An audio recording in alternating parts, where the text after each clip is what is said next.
Tayo po'y mapalad na makapanayam ang mismong pinuno po ng Bureau of Internal Revenue.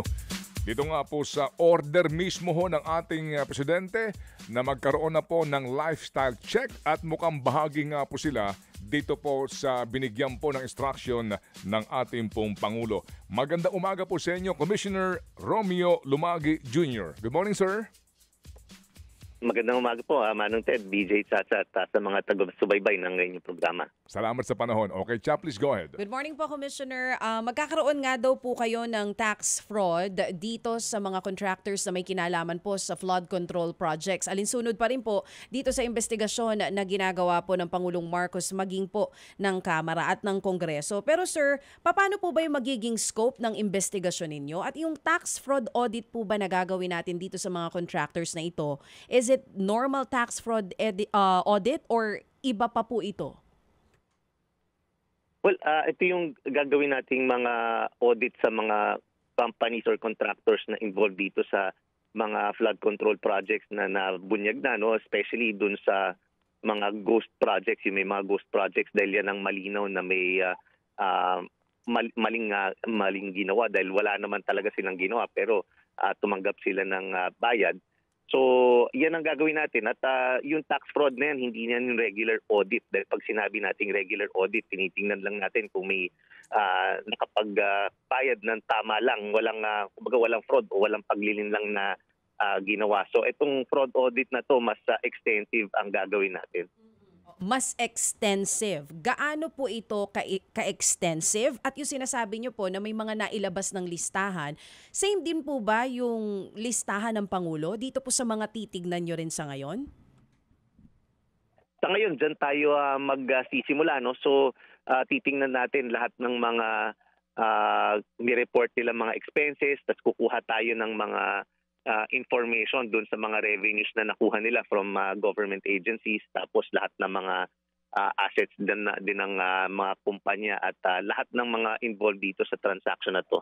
So pwede siyang lumawak pa depende sa makikita natin, pero sisimulan natin dito sa mga nauna ng mga kumpanya at titingnan natin kung gaano pa ito potentially lumaki. Oo. So sa ngayon po, Commissioner, meron na po ba kayong ugnayan halimbawa sa DPWH or maging sa COA o sa opisina ng Pangulo para po makuha yung ilan pang detalye tungkol po sa mga contractors na bubusisiin nyo po yung kanilang tax, kung tama po ba yung ibinabayad na buwis ng mga ito? Kasalukuyang ginagawa na po yan. Ano? In fact, sa mga iba, meron na tayong mga communication even sa LTO. Kinuha na natin yung mga ibang mga profile ng mga ari-arian. So, ongoing na yung aming proseso, yung pag-profile namin sa mga taxpayers na ito, sa mga contractors na ito. Oo. Commissioner, since ongoing na po yan sa ngayon, meron po bang specific red flags na titignan ang BIR na pwede nating masabi na ito posibleng hindi tama yung pagbabayad ng buwis ng contractor na ito? Una-una na dyan, yung pinaka-red flag niyan kung titingnan natin yung expenses kasi 'di ba nag-report na sila na sinasabi may mga ghost projects. So yung ghost projects na yan, ibabangga natin ano yung mga expenses na ginawa nila at yung mga resibo nila kasi meron na rin naman tayong mga nakitang mga kumpanya na non-existent naman talaga.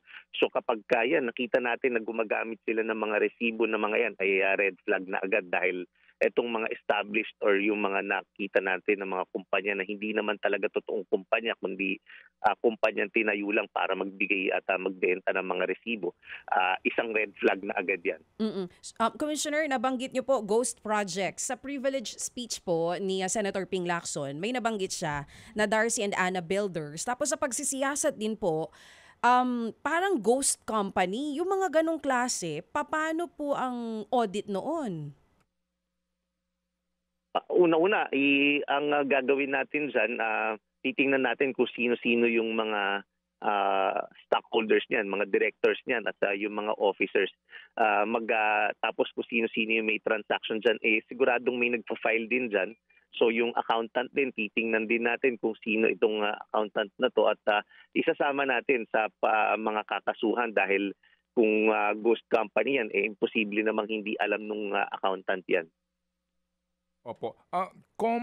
Kapag ho pinag-uusapan natin ang mga contractor sa public works, ano ho bang tax dapat po ang kanilang binabayaran, Com? Can you just please explain?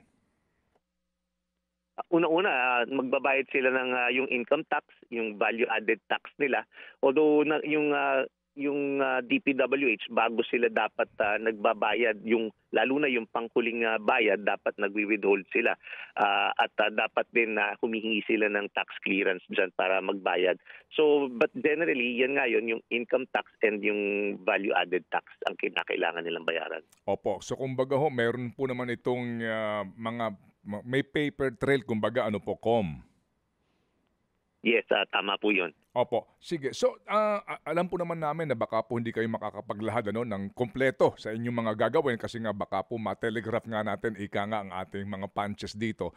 Opo. Pero sa isyong ito, sa dami at sa lawak, gaano kahirap ito?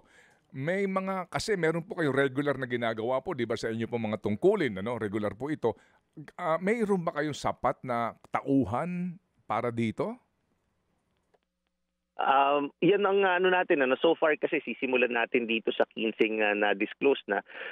Tapos kung lalaki yan, titingnan natin baka kung kinakailangan gumawa ng special team para mas maging mabusisi pa natin lahat ng mga lalabas pa dito. But as of now, itong 15 na to kaya nung nandun sa tax fraud division natin.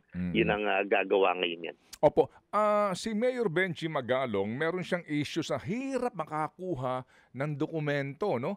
Oo, yung sa DPWH, yung cost of materials na sinubmit nila, etc. etc.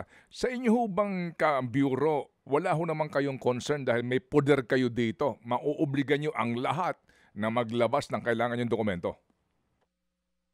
Yes, mauobliga naman. Ang tanong lang kung gaano kabilis. Kaya minsan kami dito sa gagawin natin, nakatutok tayo, bibilisan natin lahat ng mga kinakailangan gawin. Pero yun din, aasa rin kami sa mga iba't ibang ahensya ng gobyerno para makapagbigay sa amin ng mga datos. So kung mapabilis yan, mas mapapabilis din yung gagawin nating pag-audit.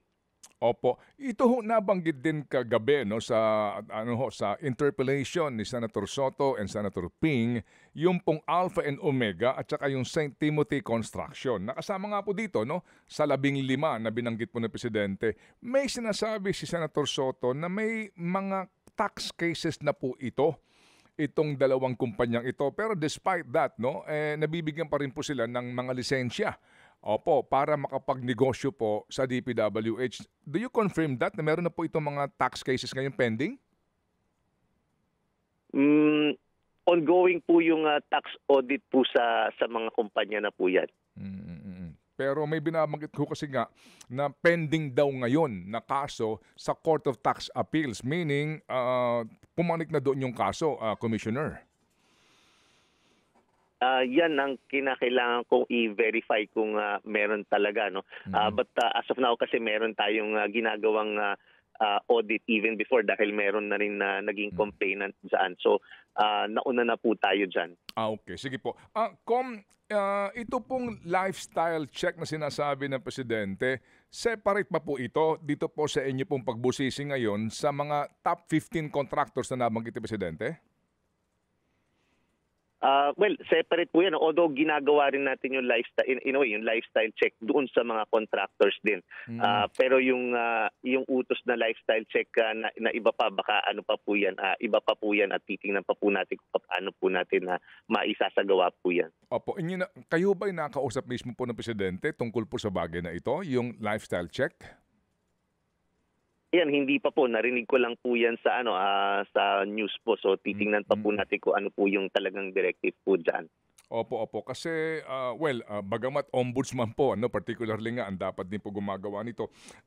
Sa BIR po, sir, paano po natin dapat tangkilikin yung inyo pong papel dito po sa ngayon, komun na nangyayari na if I may say, paglalantad o pagyayabang pa ng kanilang ari-arian sa kanilang pamumuhay. Halimbawa, yung pong mga kamag-anak ng kilalang kontratista at umano'y miyembro ng Kongreso na ipinapangalandakan yung mga eroplano nila ng kanilang pamilya, yung pinamimili nilang mamahalin na mga bagay.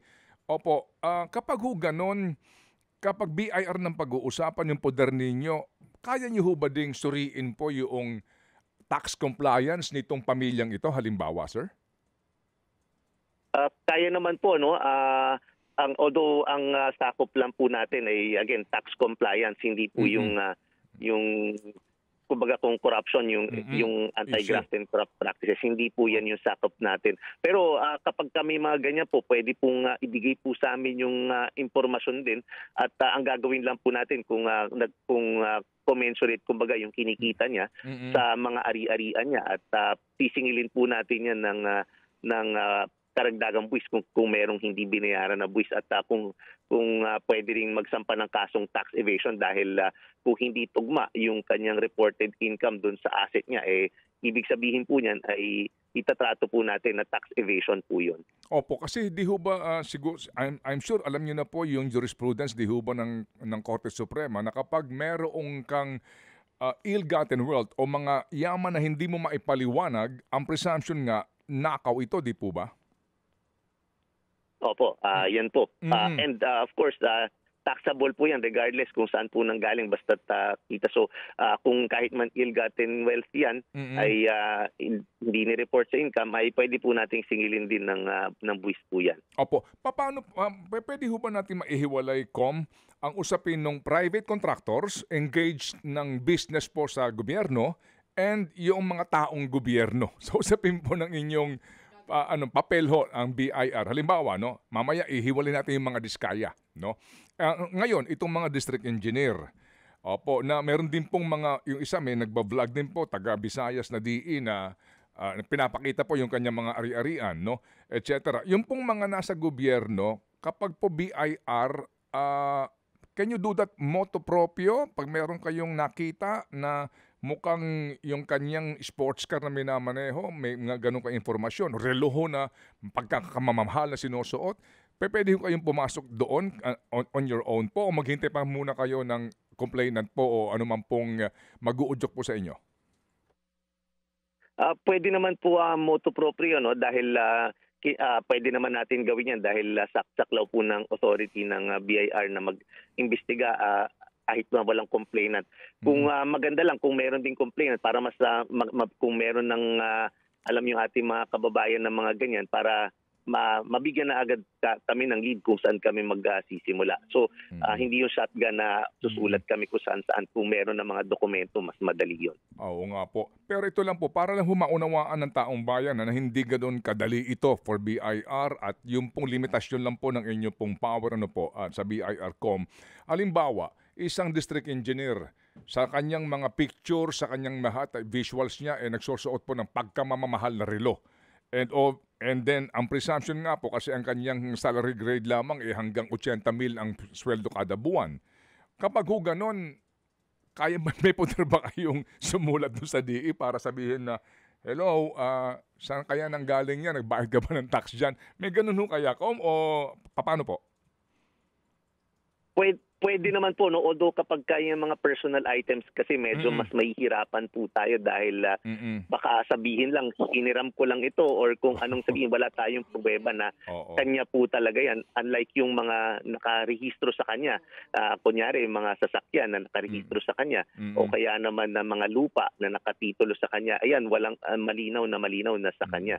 Pero kung mga personal items, yan ang medyo mahihirapan tayo dahil maraming pwedeng masabi tungkol dyan. Opo. Kumbaga marami din pong pwedeng ikatwiran yung tao. Kasi nga po, ito yung mga katanungan ngayon. Marami nga ang nagagalak po dito nga sa pagiging aktibo na ngayon ng iba't ibang government agency na tulungan ng presidente to, na mailabas po ang katotohanan sa gitna po ng malaking skandalong ito. Itong mga diskaya, nabanggit nyo ho sa mga pribadong kumpanya, ito ho yung nabanggit namin sa customs ito sa inyo pong counterpart doon, kay Commissioner Ariel. Sabi niya, abay, hindi basta-basta yan. Kukuha muna kami ng warrant, para mapasok yung kanilang private property kasi hindi naman bodega ng importer yan. Kapag ganyan na meron pong sinasabi na 40 at ang karamihan doon napakamamahaling sasakyan, Sa BIR po, paano ang inyong diskarte doon? Paano ang inyong galaw po doon?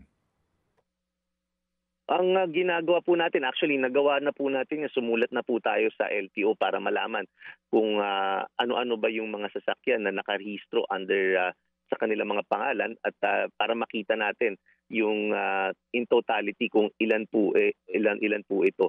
So yan ang gagawin natin at yan nasisimulan natin pagka idadagdag po natin yan at ito-total natin. Bukod pa dun sa mga lupa na meron sila.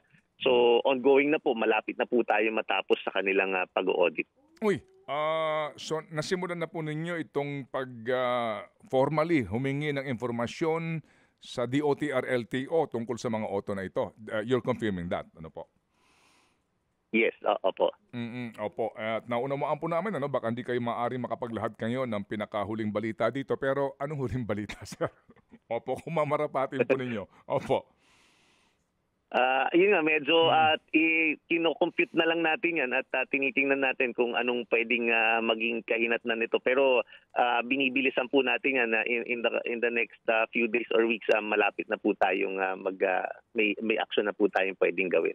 Opo, kapag ho ba ganyan, Commissioner, meron bang preemptive action ang government agencies to prevent the supposed owner of these vehicles to dispose the property or to hide it?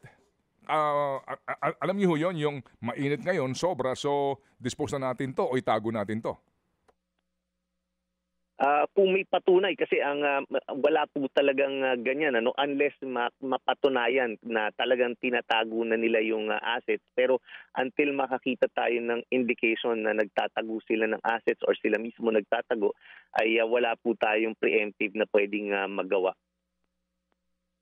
Opo.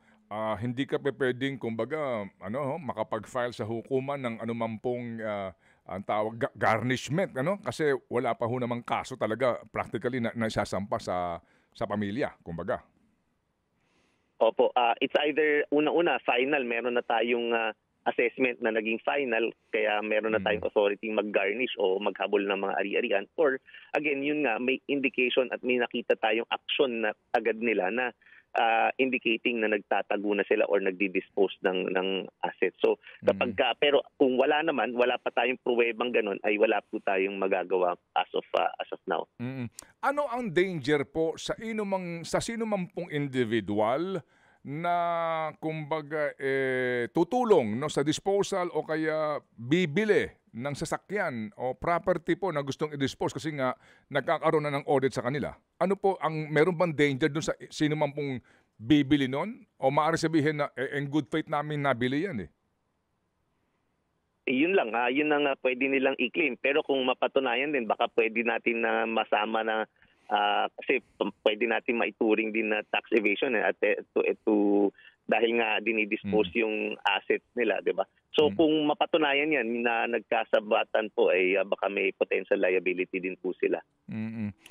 Dito po sa sinasabing paghiram ng lisensya, opo, ninuman ng kontratista para makipag-deal sa gobyerno sa Government Public Works Project, ano po ang pananagutan nung may-ari ng lisensya na nagpapahiram sa usapin po ng pagbabayad ng buwis, sir? Well, dahil officially sila ang lalabas yan, dahil sa kanila in-award yan, sila officially ang babayaran ng gobyerno. Kinakailangan nila i-report yung full revenues niyan at saka yung mga expenses. Kumbaga, sila ang talagang hahabulin for tax purposes. So mabigat-bigat yung nila dyan, yung magiging liability nila. Kasi nakapangalan sa iyo yung kumpanya, ikaw supposed to be ang kadil ng gobyerno, so kumpanya mo ang dapat magbabayad ng buwis, no? Tama po. Opo. Sige po. Sir, ito bang pickup? Opo, kasi nabanggit din kagabi, no, yung license for sale, no? Yung pag-areglo. Pag-areglo para makakuha ng contractor's license at makakuha ng klasifikasyon na maganda-ganda for a fee. Meron bang ugnayan ang pickup sa BIR? Doon, di ba hinihingian po ito kasama sa dokumento yung kanilang mga usapin po ng binabayarang buwis, Commissioner? Opo, humihingi rin po ng mga tax clearance ang mga iba't ibang ahensya.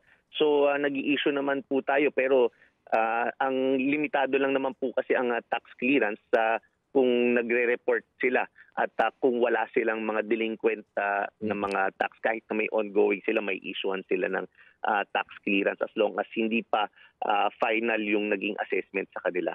Opo, kasi nga yun po din yata ang issue na bakit nabigyan ng pickup license ito gayong meron siyang pending na tax case, no? Isa po sa mga issue yan. Ang BIR ba maaaring makipag-ugnayan sa pickup para lang makita natin yung authenticity ng mga dokumentong sinusumiti nila para ho sa kanilang pagbibigay po ng kaukulang lisensya at kategorya ng mga contractors? Opo, gagawin po natin yan dahil nga marami na rin tayong ang nakita na mga peking tax clearance. Minsan marami, yung ibang ahensya minsan na nagpapa-confirm sa atin kung legitimate yung tax clearance, pero yung iba hindi naman. Kaya yung iba may pagkakataon kami at nakailan na rin tayo na nakapag-confirm na peke yung mga tax clearance sa iba't ibang sinasubmit po. Ano ho ang kaparusahan sa gumagamit ng fake na tax clearance para makakuha ng kaukulang mga permits gaya nga po nito, contractor's license kaya? Malinaw na kasong kriminal yan, falsification of public document po yan, kaya malinaw ang kanilang magiging liability niyan. Opo. Dito po sa mga kontratista na may magkakaroon ng problema eventually, sa kanilang mga binabayarang taxes, no? Gaya po na nabanggit nyo na dapat nilang bayaran, para lang maintindihan din ng taong bayan yung due process dito. Opo, kapag po meron na kayo nakuha pong probable cause dito, at nagsampa kayo ng kaso, gaano katagal bago ma-resolve with finality? Well, depende na po sa korte yan kung paano po. Although dito sa amin, meron pang due process yan. Nag-i-issue po tayo ng letter of authority. Tapos binibigyan din natin sila ng pagkakataon na makapag-submit ng mga dokumento at makapagsabi kung bakit tama para sa kanila ang kanilang mga ni-report at binayarang buwis. At eventually, doon kami maglalabas ng final na assessment. Although, yung criminal case na pwede nating isampa ay basta nakita na buo na namin yung kaso, pwede na namin isampa yan sa una-una sa Department of Justice. Tapos doon sa Department of Justice, maggagawa sila ng preliminary investigation at pagka napatunayan nga na may probable cause, isasampa nila yan sa korte. Opo. So yung proseso ng judiciary yan, iba na po sa amin. Opo, bahala na po dito yung husgado, no, kung gaano katagal itong kaso, kung sakasakali po. Commissioner, hindi ho ba eventually magkakaroon kayo ng assessment sa mga contractors, di ba? Sa kanilang dapat na bayaran na buwis kung sakasakali, di po ba? Tama po. Opo. Di ho ba dati may kampanya ang BIR ng mga reward sa mga makakatulong sa pagkukolekta po ng gantong uri nga ng mga buwis? In this case, itong mga contractors, meron pa ho ba kayong gayon? Will you be open sa mga maaring tumulong sa inyo at may alam dito sa mga kumpanyang ito? Para ho sa talagang ang ginagawang tax avoidance? Opo, meron po tayong tuloy-tuloy po yung ganyang programa. Nasa batas po yan, may reward system po. Na basta ang importante, sumunod lang sa procedure at yung talagang yung masasabit nilang information at yung mga dokumento ay bago po sa amin at wala po sa aming possession. Kaya kung makakatulong po yan, ay meron pong reward. Opo, so meron po kayong kumbaga parang whistleblower din po. Bukas po ang inyong tanggapan, Commissioner, at maaari po makipag-ugnayan mismo po sa inyo. Opo, pwede po dun sa kahit email and every information, even identity will be kept strictly confidential. Okay, sige po. So, ano ho mismo ang instruction sa inyo kung meron man na presidente, in this particular case po, hindi yung lifestyle check, dito po sa mga contractors na ito, meron na po talaga? Well, opo, ang talagang instruction dahil nga po nakita naman po natin kung gaano kagalit ang ating Pangulo dito sa nangyaring ito, kaya kinakailangan talaga dapat managot dito sa mga flood control projects, lalo na itong mga ghost projects. Opo, sige po. So, ano po ang inyong panawagan po sa lahat para po sa mga gusto makipagtulungan po sa Bureau dito po sa inyong ginagawa ngayon na actively yung kampanya ho para makatulong nga sa Pangulo at sa buong gobyerno, sa taong bayan na masawa kasawata itong mga manloloko sa government contracts? Go ahead po, sir. Yes, una-una makakaasa ang ating mga kababayan na sa parte ng BIR ay siseryosohin natin ito at walang makakalusot dito sa ginagawa nating investigasyon at habulin natin lahat ng makikita, lahat ng mga involved dito sa mga anomalous projects na ito, no. Kaya naman hinihikayat din natin lahat ng mga may alam na mga impormasyon ay mag-submit at magsabi sa amin lahat ng impormasyon ng ibibigay ninyo, even yung identity will be again kept strictly confidential. Kaya tulungan nyo kami na magawa at magampanan natin itong trabaho namin patungkol dito sa mga ghost projects na ito at itong mga anomalous flood control projects. Opo. So, makikibalita kami pag dumating na po yung resulta po ng inyong investigasyon at kung kayo po ay tama na po ang takdang panahon to make it public, please. Opo. Yes, makakaasa po kayo dyan. Opo. Salamat po, at mabuhay po inyong hanay. Thank you, Salamat po. Alright, si Commissioner Romeo Lumagi Jr. ang pinuno mismo ng Bureau of Internal Revenue. True FM. Mga kapatid, brothers and sisters, saan ka pa? Dito na tayo sa totoo. Dito na tayo sa True FM. Mga kapatid, mag-subscribe and follow po kayo sa social media accounts ng True Network PH. Yan po kami. Hanapin nyo lang True Network PH, Facebook, Instagram, YouTube, TikTok, and podcast. Mapa Apple or Spotify man yan, mahahanap nyo kami. Lahat ng mga napapanood at napapakinggan nyo po sa programa, nasa social media accounts namin yan. So, paano mga kapatid? See you sa social media!